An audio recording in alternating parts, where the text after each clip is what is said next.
Bienvenue à tous et merci de nous rejoindre pour cette nouvelle édition de l'Africa Tonight. Au sommaire de ce journal, premières élections régionales au Cameroun. Le scrutin indirect avait lieu ce dimanche. Quelques 24 000 grands électeurs devaient désigner les 900 conseillers régionaux, 90 pour chacune des 10 régions du pays. Un centre de fertilité inauguré en Guinée équatoriale, doté d'une technologie avant-gardiste, le centre d'Oyala, centre de référence pour le continent, proposera des traitements de dernière génération en gynécologie, obstétrique et urologie. Et l'Afrique australe, première sur les investissements privés sur le continent, la sous-région concentre à elle seule 26% de ses investissements, avec en tête l'Afrique du Sud. Mais tout d'abord, la commission Vérité, Justice et Réconciliation du Mali, organisée ce samedi 5 décembre, sa deuxième audience publique, une audience placée sous le thème « Atteinte au droit à la vie, torture et autres traitements inhumains, cruels ou dégradants au Mali ».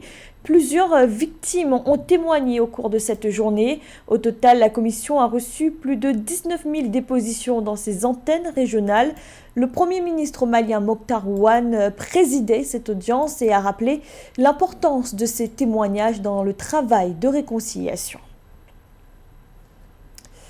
Les élections régionales se sont déroulées ce dimanche 6 décembre au Cameroun, les premières de l'histoire du pays. 900 conseillers régionaux doivent être élus, soit 90 par région. Ces élections sont considérées comme une étape décisive dans l'achèvement du processus de décentralisation. Nelly Claude Bessa. Historique, ce 6 décembre 2020 se tiennent les premières élections régionales au Cameroun. 24 312 électeurs ont pris d'assaut 272 bureaux de vote à travers le pays pour élire 900 conseillers régionaux, dont 200 représentants du commandement traditionnel. Dans les bureaux de vote de Yaoundé, département d'Umfundi, c'est dans une ambiance sereine et paisible que les conseillers municipaux et chefs traditionnels ont accompli leur devoir citoyen. Pour le vote d'aujourd'hui, il s'agit du vote des conseillers régionaux. Et pour notre cas, nous votons aujourd'hui pour le conseil régional du centre. Le chef n'avait jamais été associé à ce jeu et le président nous a donné l'occasion d'être des acteurs de développement de premier rang, d'être des acteurs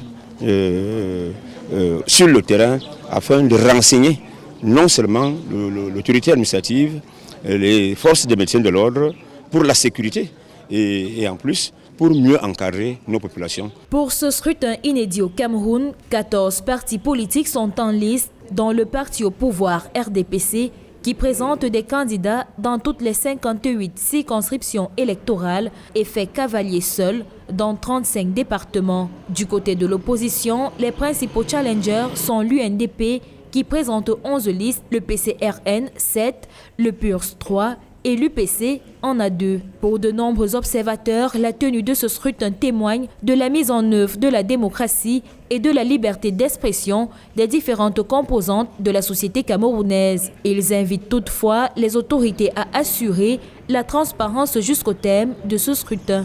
Nous souhaitons simplement que ces élections se passent de manière transparente, équitable et surtout dans le climat de paix et que cela se tienne dans sur toute l'étendue du territoire national. Dans le cadre du climat électoral, constatons un climat paisible. Dans le cadre des libertés d'expression, des libertés de droit de vote, sont arrivés, nous avons constaté effectivement qu'il y a une mouvance, il y a l'exercice libre du droit de vote qui est un droit consacré, n'est-ce pas, à la personne. Nous avons vu le commandement traditionnel exercer le droit de vote librement. Nous étions à Bastos, nous avons vu les conseillers municipaux exercer le droit de vote librement.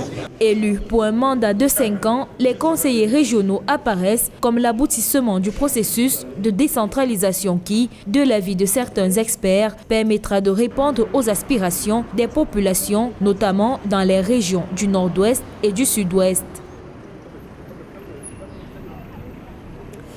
Un Un centre de fertilité de référence pour l'Afrique, le centre d'Oyala en Guinée équatoriale, a été inauguré ce samedi 5 décembre par le président Théodore Obiang-Nguema Bazogo en présence de son homologue centrafricain Faustin Archange Touadéra.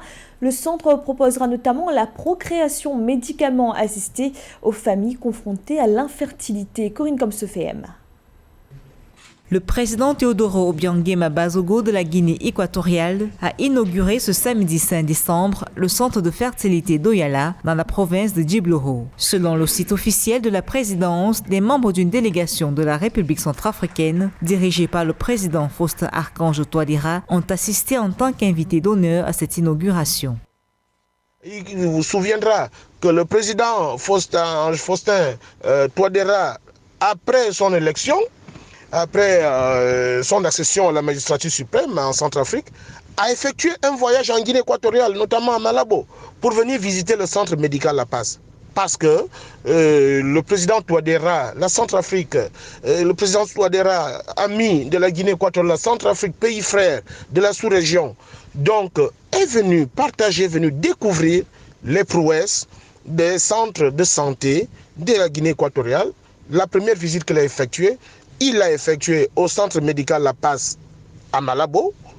Et aujourd'hui, bis repetita, il est venu visiter ce centre d'élite, ce centre de haute technologie médicale pour découvrir les avancées de la Guinée équatoriale dans le domaine de la reproduction assistée, des problèmes de gynécologie, des problèmes de reproduction de la femme.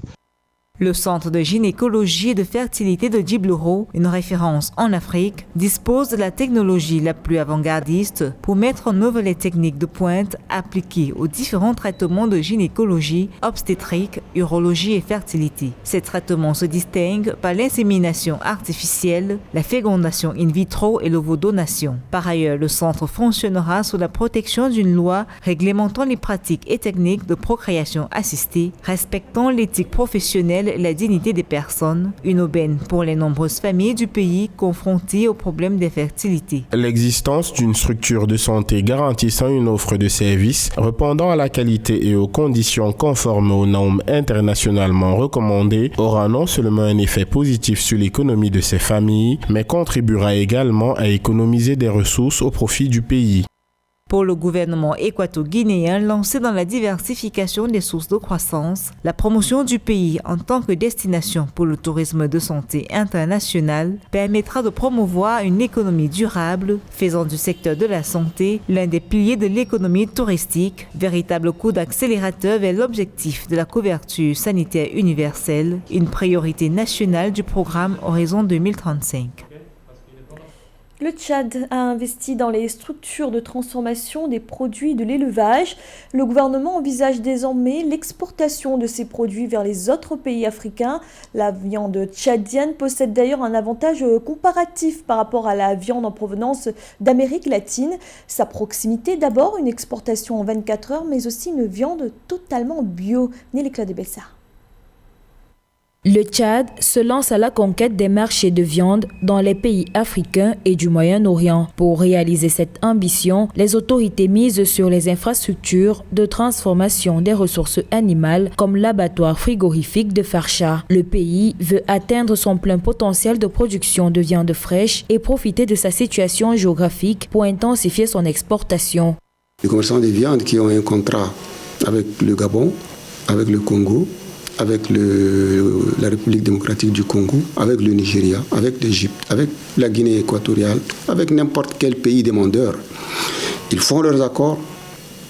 Les Tchadiens savent que la viande elle est disponible puisque les animaux sont disponibles. Ils ont l'abattoir pour le transformer. Il suffit qu'ils aient les contrats. Il suffit qu'ils aient les contrats avec les compagnies de transport et ils peuvent avoir la viande le soir et le lendemain, les transporter à destination. Et donc, le consommateur peut avoir accès à la viande tchadienne bio et 24 heures au plus tard après abattage. Selon de nombreux experts, la viande tchadienne a un avantage comparatif par rapport à celle congelée importée d'Amérique latine par certains pays du continent. Elle est totalement bio car les bétails du pays se multiplient de manière naturelle. La viande tchadienne peut être aussi exportée vers n'importe quel pays africain en 24 heures après l'abattage et les consommateurs finaux auront droit à une viande fraîche. La raison qui a permis aux gens de l'époque, aux autorités de l'époque, de construire l'abattoir frigorifique de Farsha en N'Djamena pour servir de point de départ de l'alimentation de toute l'Afrique francophone et tous les pays francophones d'Afrique, d'Asie et d'ailleurs à partir de la viande tchadienne, je crois que cette raison, elle demeure. Parce que tant qu'il y aura l'humanité, il y aura demande de consommation de viande. Et tant que le Tchad dispose de cet avantage comparatif en nombre d'animaux, en qualité de viande, en infrastructure de transformation de ces animaux en viande, l'avantage comparatif dont le Tchad dispose va toujours être utilisé au mieux pour permettre à l'économie nationale de booster. Pour rappel, dans le cadre de la diversification de son économie, les autorités veulent utiliser l'abondance des produits animaliers, notamment la viande, comme une ressource économique stratégique. La compagnie agroalimentaire américaine Hershey a finalement fait marche arrière. La firme s'est engagée à payer la prime spéciale destinée à mieux rémunérer les producteurs de cacao en Côte d'Ivoire et au Ghana. Le 30 novembre dernier, les deux pays avaient accusé le géant chocolatier de ne pas vouloir payer cette prime. Prenant acte de cet engagement d'Hershey, le Conseil Café-Cacao de la Côte d'Ivoire a décidé de lever les sanctions. 26% des investissements privés pour le continent se dirigent vers l'Afrique australe. C'est ce qui ressort du rapport publié par l'Association africaine de capital investissement et capital risque, l'AFCA. Et dans la sous-région, l'Afrique du Sud fait figure de pays le plus attractif. Victoria Sedji. L'Afrique australe, championne du private equity en Afrique sur la période 2014-2019. Le rapport publié fin novembre 2020 par l'AFCA, Association africaine de capital investissement et capital risque, souligne que la région concentre 26% du total des investissements privés en capital réalisés par les 5 régions du continent.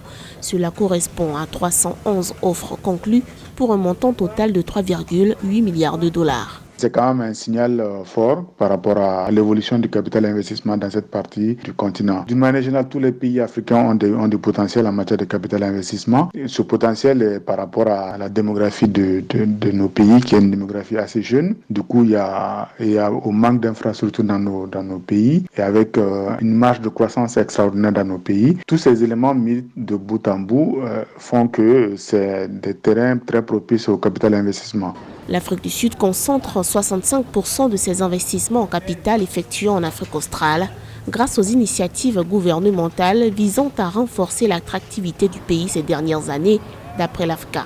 L'Afrique du Sud est suivie par la Zambie, qui ne totalise que 11%. Il faut créer un environnement juridique, politique et économique qui permet le développement de ce capital investissement. Mais ça appelle à ce que les entreprises soient bien gérées, qu'il y ait une certaine rigueur de gestion et ce qui permettra au capital investissement de se développer. Ouais, l'avantage, c'est vraiment une diversification des moyens d'investissement et de financement, surtout en matière d'infrastructure ou en matière d'industrie. C'est assez important. Selon l'AFCA, les opérations d'investissement en capital en Afrique ont atteint 1053 sur cette période pour un montant global de 25,4 milliards de dollars. Les investissements ont surtout été accueillis dans le secteur des biens de consommation, de l'industrie, des services financiers et des technologies de l'information et de la communication. Dans l'actualité également, au Burkina Faso, le procureur Harouna Youda s'est exprimé ce samedi 5 décembre lors d'une rencontre organisée par le Centre national de presse Norbert Zongo, l'occasion d'un état des lieux du dossier 22 ans après la disparition du journaliste. Pour rappel, les avocats de François Compaoré, frère de l'ancien président, cité dans cette affaire, ont attaqué la décision de son extradition au Burkina Faso. La pandémie de coronavirus à présent et l'Organisation mondiale de la santé qui vient de lancer l'Alliance africaine pour la réponse à l'infodémie, une initiative destinée à contrer la désinformation autour du virus. Le phénomène est particulièrement présent sur les plateformes des réseaux sociaux. Mildred Yamo.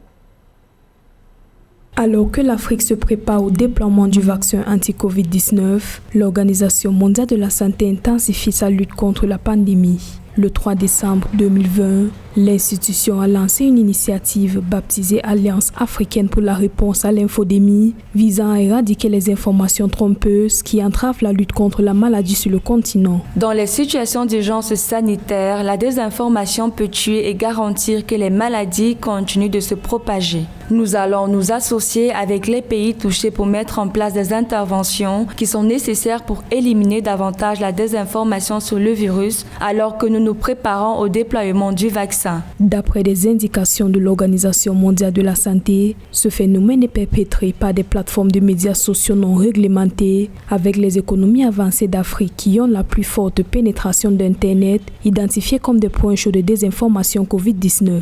Par ailleurs, depuis son apparition en Afrique en février 2020, plus de 1000 rapports trompeurs sur la pandémie ont été recensés par des organisations de vérification. La solution, c'est la mobilisation communautaire. Il faut investir sur la société civile pour permettre à la population de comprendre l'importance du vaccin. Il faut que l'OMS accompagne des organisations qui sont sur le terrain, qui travaillent avec des populations à expliquer l'importance du vaccin à la population, aux leaders communautaires, aux chefs traditionnels. Sinon, il sera très difficile d'implémenter tous ces vaccins. L'Organisation mondiale de la santé indique également que la désinformation la plus largement partagée concernait les traitements non éprouvés, les faux remèdes et la propagande anti-vaccin. Précisons que cette initiative rassemble 13 organisations et entités de vérification des faits qui seront exploitées pour détecter, perturber et contrer les rapports trompeurs sur la pandémie en Afrique.